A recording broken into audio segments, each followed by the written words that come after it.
Murderous. So welcome back to our last case for this week of Faith on Friday. In this case, we're actually going to be going to Australia, you know, the land down under. Except there is the people involved in this case are from China, but for some reason they live in Australia. It's kind of complicated, but I'll try to explain the best I can. And so, just a heads up, we will be using the killer's last name instead of their first name because it's hard for me to pronounce. And I'm not trying to get possibly canceled in the future. So there you go. So let's go ahead and get started. But if I lay down and I play dead and I stay dead, maybe you'll get sick of being the monster out of my head, under my bed. Think you're something out of my nightmares, seen it right there. But if I lay down and I play dead and I stay dead, then will you get bored of killing? So Liao was born sometime in 1964, if I did my math right, because of the age that they gave at the time of the crime.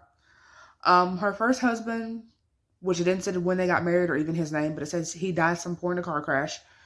And so, of course, this also makes Liao a widow.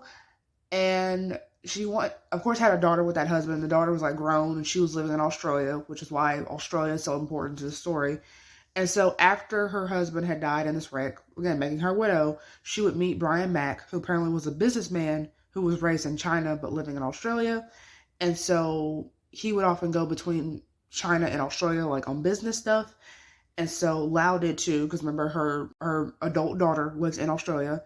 And so they would just meet whenever they crossed paths in Australia. And so then, of course, Brian actually had a family in Australia. And so it said that he had 2 daughters and a son, but of course that I feel like that could have been 2 daughters and maybe a grandson. We definitely know he had a daughter named Amy, and she had a son named Alistair Wong, who was born sometime in 2010. And so at the time of Liao and Brian talking to each other, he and his wife of 40 years had been separated.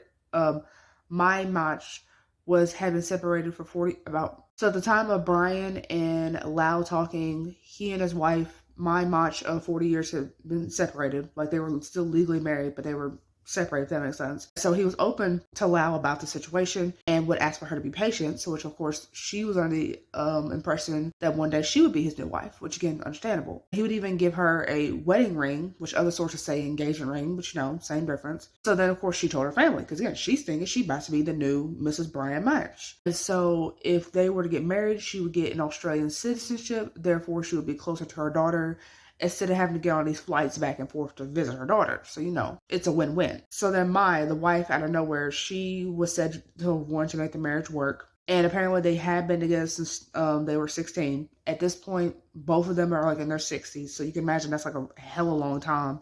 So then Brian, of course, agreed, because I guess he still had at least some love for his wife. And so he then told Liao that the relationship must end. She told him that she was going to get revenge.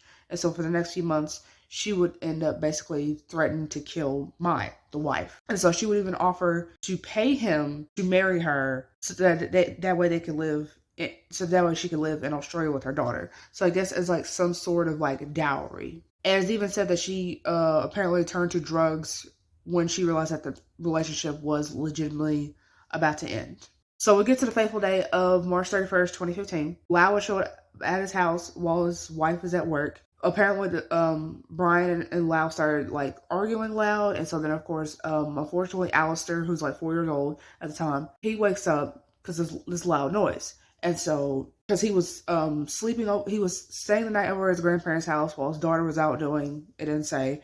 And so Brian is putting him back to sleep. And so before he did that, they were drinking some sort of tea. And so while Brian's out of the room, she slipped something in his drink. So she basically drugs him. Oh, by the way, Mai is not home. She actually is at work. So she intentionally waited until Mai was at work to come over, if that makes sense. So then, of course, once you get drugs, you obviously pass out. Most of the time you pass out.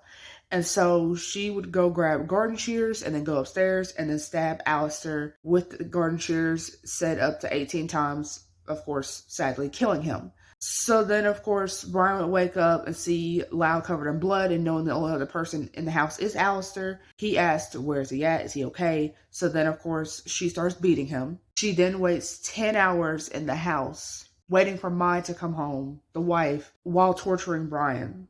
So while she's waiting for Mai to come home, she is torturing Brian at the same time, if that makes sense. And so when she finally did come home at like 5 p.m., so imagine Mai's had a long day, Lau would go outside with the same garden shears and stab her 23 times. So then, of course, Mai is now dead too, and Brian was said to have been conscious around this time, so he's listening to his wife get killed. So then, of course, Lau was waiting on the daughter, Amy, Alice's mother, to kill her as well. What Amy did, I guess, she said she wanted to kill everybody to make Brian suffer. So I guess that being his daughter, he's obviously going to suffer if she gets killed too.